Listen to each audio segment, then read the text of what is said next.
ಏನು ಮಾಡ್ಕೊಂಡೆ? ನಿನಗೆ ಹೀಗಾಗಿದೆ ಅಂತ ಗೊತ್ತಾಗಿದ ತಕ್ಷಣ ಸಡನ್ ಆಗಿ ಫ್ಲೈಟ್ ಬುಕ್ ಮಾಡ್ಕೊಂಡು ಬಂದೆ ಕಣೋ. ಇದು ಎಂಥ ಕೆಲಸ ಮಾಡಿದೆ? ನನಗೇನಾಗಿದೆ ನೋಡಿ, ಹೆಂಗಿದ್ದೀನಿ? ಕೈಗೊಂದು ಸ್ವಲ್ಪ ಪೆಟ್ಟಾಗಿದೆ ಅಷ್ಟೇ. ನಿನಗೆ ಸ್ವಲ್ಪ ಕಣ, ಆದರೆ ನನಗದೇ ದೊಡ್ಡದು. ಎಷ್ಟು ಚೆನ್ನಾಗಿ ಕೆಲಸ ಮಾಡ್ಕೊಂಡು ಹೋಗ್ತಿದೆ ನೀನು. ಇದೆಲ್ಲ ಹೇಗಾಯ್ತು? ಅಪಘಾತ ಅನ್ನೋದು ಅದಕ್ಕೇನೆ. ನಾವೆಷ್ಟೇ ಹುಷಾರಾಗಿದ್ರು ಈ ಕೆಟ್ಟಗಳಿಗೆ ಇರುತ್ತೆ ನೋಡು, ಅದು ನಮ್ಮನ್ನು ಓವರ್ಟೇಕ್ ಮಾಡ್ಕೊಂಡು ಬಂದು ಅದು ಏನು ಮಾಡ್ಬೇಕು ಮಾಡ್ಬಿಟ್ಟು ಹೋಗ್ಬಿಡತ್ತೆ. ಅನುಭವಿಸ್ಬೇಕಷ್ಟೆ. ಏನೋ ಬಿಡಪ್ಪ, ನನಗಂತೂ ನಿನ್ನ ಈ ಪರಿಸ್ಥಿತಿ ನೋಡೋಕ್ಕಾಗ್ತಿಲ್ಲ.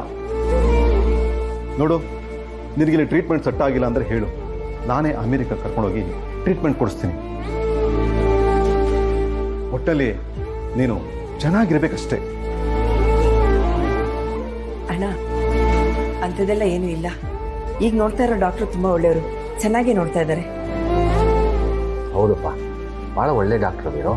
ಏನೂ ಆಗಿಲ್ಲ, ಏನೋ ಒಂಚೂರು ಮೂಳೆ ಒಂಥರ ಬಿರುಕು ಬಿಟ್ಟಂಗೆ ಆಗಿದೆಯಂತೆ. ಒಂದು ಸ್ವಲ್ಪ ದಿನ ಸರಿಯಾಗ್ಬಿಡ್ತೀನಿ. ಹೆಂಗಿದ್ದೀನಿ ನೋಡು.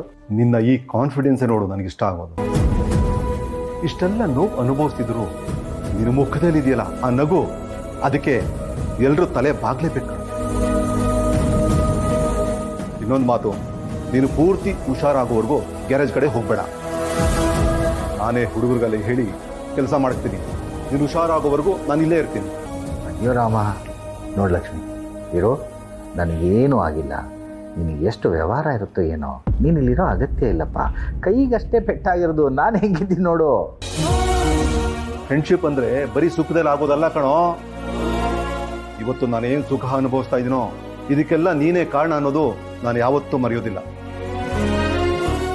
ನೀನು ನೋವಿಲಿರುವಾಗ ನಾನು ಅಲ್ಲಿ ಹೇಗೋ ಖುಷಿಯಾಗಿರಲಿ, ಅದಕ್ಕೆ ನಾನು ಹೇಳ್ತಿದ್ದೇನೆ ಕೇಳು.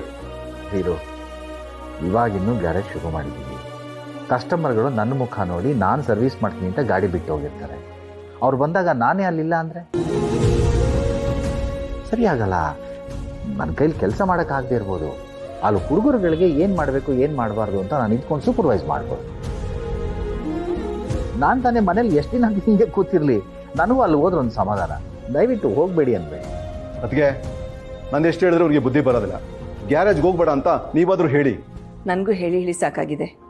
ಈ ವಿಷಯದಲ್ಲಿ ಅವ್ರು ಯಾರ ಮಾತನ್ನು ಕೇಳಲ್ಲ. ನೋಡು, ಬರೋ ಕಸ್ಟಮರ್ಗಲ್ಲ ನಿನಗೆ ಹೀಗಾಗಿದೆ ಅಂತ ಹೇಳಿದ್ರೆ ಅವರು ಅರ್ಥ ಮಾಡ್ಕೊಳ್ತಾರೆ ಕಣೋ.